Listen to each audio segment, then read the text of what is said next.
our theme, God in Any Language, with the study of the Baha'i faith. And we didn't know sermon topics when we decided on our practitioner lineup. So I think it was one of those capital C coincidences that Rosie got the space and her father was Baha'i. How many times would that happen in the world, And today our God in Any Language is Baha. It's one of the Baha'i names for God, and it means all glorious. And as I was trying to find out more about the Baha'i faith, because going into this I knew absolutely nothing, but I had my own capital C coincidence, kind of like Rosie. I found a website, and I was really interested in it, and all of a sudden this little thing popped up, and it said, "Do you have a question? Would you like to chat?" And the name on the top was Jennifer. So I did. I asked her several questions, and she answered me back, and I told her that I was a pastor here, and I gave her the website of our website. I gave her the address and also Centers for Spiritual Living, and then she promised us that she was going to send me stuff about the Baha'i faith. So we both felt like we made friends. That's kind of neat when you're trying to study. So. Anyway, part of the reason that we are studying the Baha'i faith this week is that there is the twin birthdays of the Baha'i avatars. October 29th is the birth of the Bab, and that name means gate. And October 30th is the birth of Baha'u'llah, meaning glory of God. And the Bab's role, as I was reading, the Bab's role was rather like that of John the Baptist, who foretold the coming of Jesus. While a prophet in his own right, the Bab also heralded the coming of the greater prophet, Baha'u'llah, who was born in 1817. So this is some of the stuff I found on the websites that touch on the beliefs of the Baha'is. Throughout our history, God has sent humanity educators known as manifestations of God. The teachings they provide enabled mankind to grow spiritually and embrace the arts and sciences. And these manifestations have included Abraham, Krishna, Zoroaster, Moses, Buddha, Jesus, and Muhammad. Baha'u'llah is the latest of these great messengers. And he explained that the religions of the world come from that same source and are in essence successive chapters of one religion from God. Baha'is believe the crucial need facing humanity is to find a unifying vision of the future society and nature and purpose of life. Such a vision unfolds in the writings of Baha'u'llah.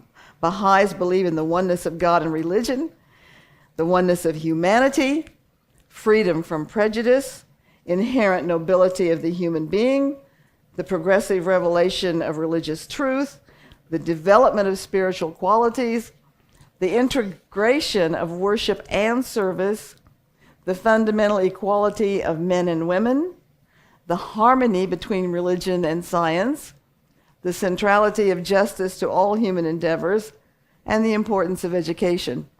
So a lot of these you can see right there that they overlap with what we believe.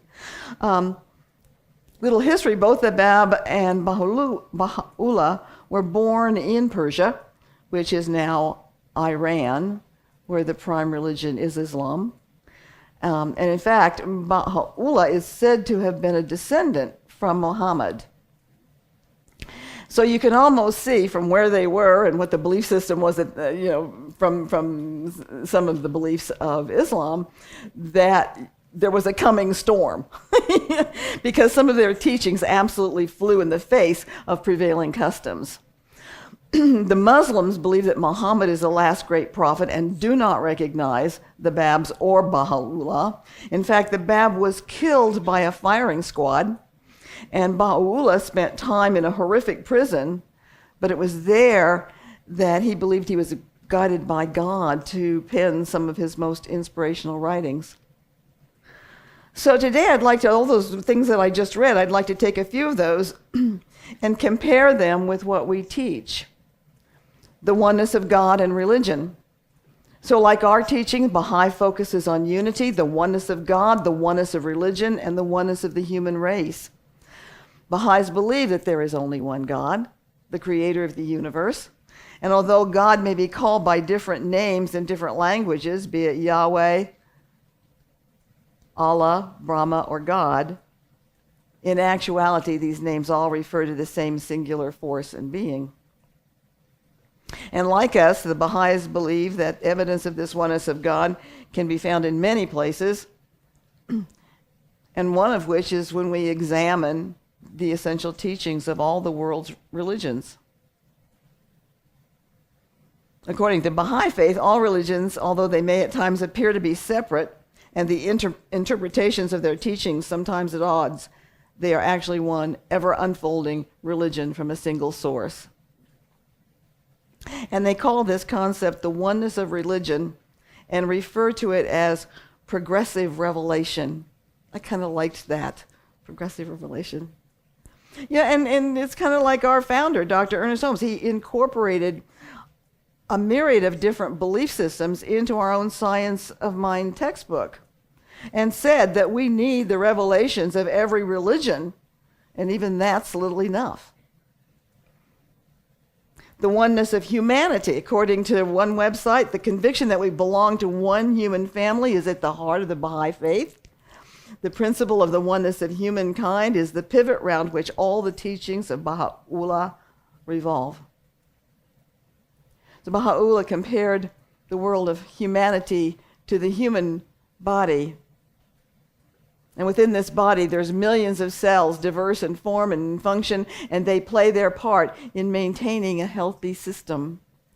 The principle that governs the functioning of the body is cooperation. The various parts do not compete for resources. Rather, each cell, from its inception, is linked to a continuous process of giving and receiving. And our founder, Ernest Holmes, says simply, excuse me, we are therefore members of the universe, and being members of that which unites everything, we are some part of each other. Because there's a oneness that unites us, the Baha'is believe that acceptance of that oneness demands that prejudice, whether racial, religious, or gender-related, must be totally eliminated. But I have to put a caveat in here, because I went on a bunch of websites. While so much of the Baha'i faith is like ours and so accepting, they continue to teach that homosexuality is a spiritual handicap. And gay Baha'is face the loss of their Baha'i administrative rights if they are open and honest about their sexual orientation and lifestyle. And as I said, I checked a whole bunch of websites, and in many cases, the authors tended to dance around this subject, affirming their inclusionary beliefs. But at the top level of the organization, homosexuality is immoral, and marriage is between one man and one woman. But you can see, just by going through all these different websites, it's obviously a subject that the Baha'is are struggling with, just as we did in the 90s. So putting that one glitch aside, they also believe in the inherent nobility of the human being.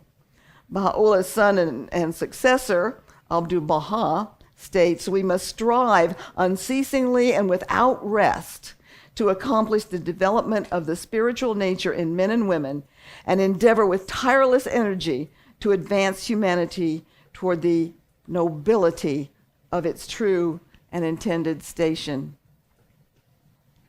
So they believe that as we allow the knowledge of God to increase in our minds and hearts, the qualities of our higher nature begin to flourish.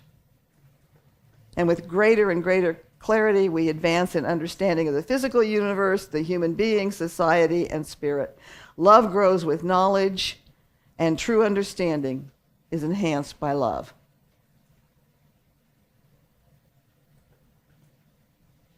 Dr. Ernest Holmes says, we are made perfect when we enter into the communication of love with one another and with the invisible essence of life.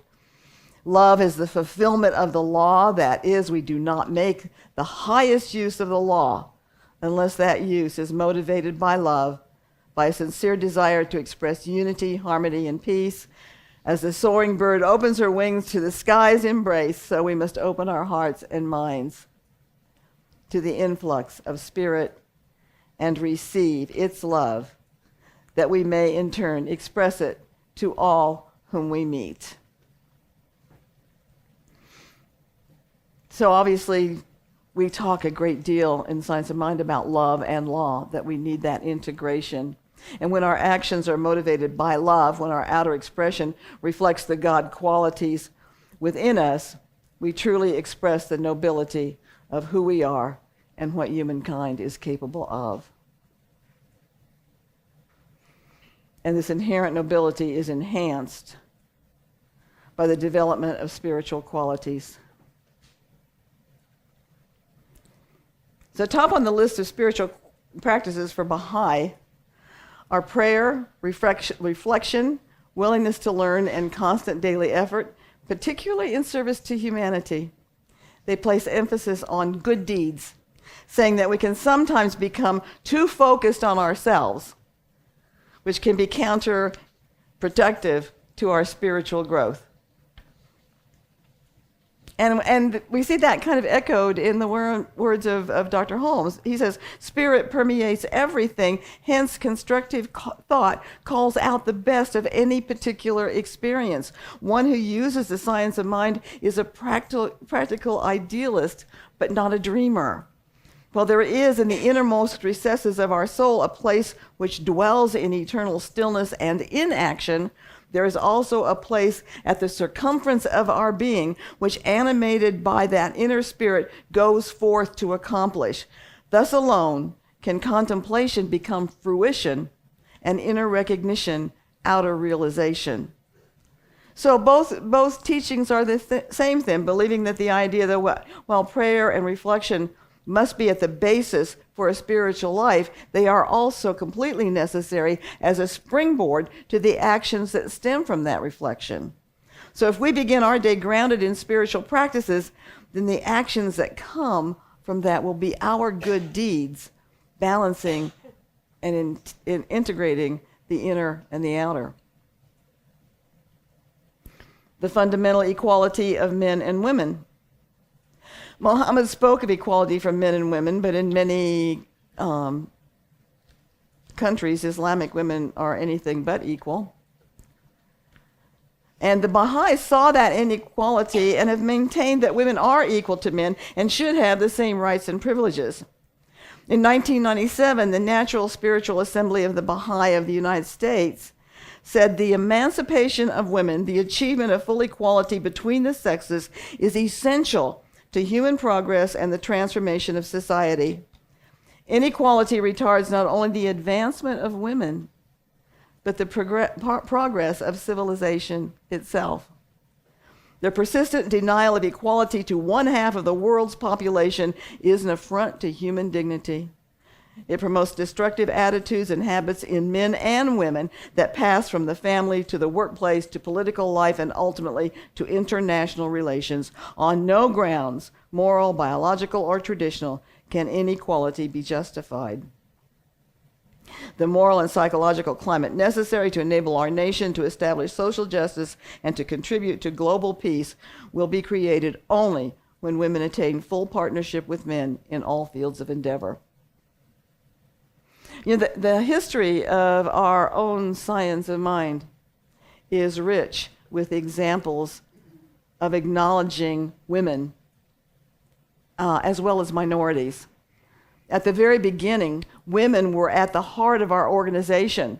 There were practitioners. I think Laura Holman was our first minister of science of mind, and she was a contemporary of Ernest Holmes. Ernest Holmes put her in place, one of the first ministers that he had go out and start a new church. In 1988, Reverend Dr. Peggy Bassett became the first woman president of our organization, and others have followed in her footsteps. And as far as embracing minorities, Ernest Holmes led by example when he held a large rally in Los Angeles in the 1940s, open to blacks and whites in a time when segregation was a festering national wound. And in our organization today, we have more women ministers than we have men. We have many black churches and or black ministers in multiracial churches. And we have a plethora of openly gay and lesbian men and women in key positions as ministers and spiritual leaders. Reverend Dr. Petra Weldes of the Dallas Center for Spiritual Living was on the front cover of June's Science of Mind magazine, along with her spouse, Karen Fry. And I'm talking about all this because, to me, this is really important, that we have a sense of who we are as members of the Centers for Spiritual Living. As an organization, we have been pioneers and forerunners in the practice of equality since our inception, and I'm extremely proud of that. In fact, I'm going to share a story that nobody's going to know but you, because I think I'm the only person that knows it. My home church, Founders Center for Spiritual Living in Los Angeles, was integrated from its inception. And in the mid-'60s, when racial tensions were high, Reverend George Bendall, our assistant minister, went to a black neighborhood to call on a member who was ill. Mabel Gray, a prominent member of Founders and close friend to Reverend George, was a black woman activist considered to be the matriarch of the LA black community. As George was walking down the sidewalk looking for this ill member's address, he was approached and surrounded by a group of young, angry black men. And George told me, he said, "I saw my life flash in front of me." And then suddenly another man rounded the corner and yelled at the group, "Get away from him, he's one of Mabel's boys." And the young men apologized and escorted George to the home of the member. Another belief that appears to be in tangent with our two philosophies, the belief in harmony between religion and science. The harmony of science and religion is one of the fundamental principles of the Baha'i faith, which teaches that religion without science soon degenerates into superstition and fanaticism, while science without religion becomes merely the instrument of crude materialism. Religion, according to the Baha'i writings, is the outer expression of the divine reality. Therefore, it must be living, vitalized, moving, and progressive, and that's through science. Abdul Baha has described science as the most noble of all human virtues and the discoverer of all things. And according to the Baha'is, it says, taken together, science and religion provide the fundamental organizing principles by which individuals, communities, and institutions function and evolve. Together, these two sources of knowledge are essential to the liberation of individuals and communities from the traps of ignorance and passivity. They are vital to the advancement of civilization. And you know, because I've quoted it a gazillion times, the first paragraph of our Science of Mind textbook, originally written in 1926 and edited in 1938, begins, "We all look forward to the day when science and religion shall walk hand in hand through the visible to the invisible. Science knows nothing of opinion, but recognizes a government of law whose principles are universal. Yet any scientist who refuses to accept intangible values has no adequate basis for the values which he has already discovered. Revelation must keep faith with reason and religion with law, while intuition is ever spreading its wings for greater flights. And science must justify faith in the invisible." And of course, we know that when asked for a definition of science of mind, Dr. Holmes said it is a correlation of the laws of science, the opinions of philosophy, and the revelations of religions as applied to the needs and aspirations of humankind. So like the Baha'is, we consider science and religion together as essential to both our spiritual and material growth and well-being. You know, this series has been a real study for me, beginning with the Jewish God Yahweh, the Native American Wankantaka, the Hindu Brahman, and today Baha, all glorious. But it's brought me, and I hope you too, to a greater understanding of science of mind. Because anytime we can see these correlations, we deepen our own belief system. And I trust that we can incorporate some of these ideas and principles from the religions that we've observed so that we can deepen our own experience as we understand God in any language. Thank you. Namaste. Thank you.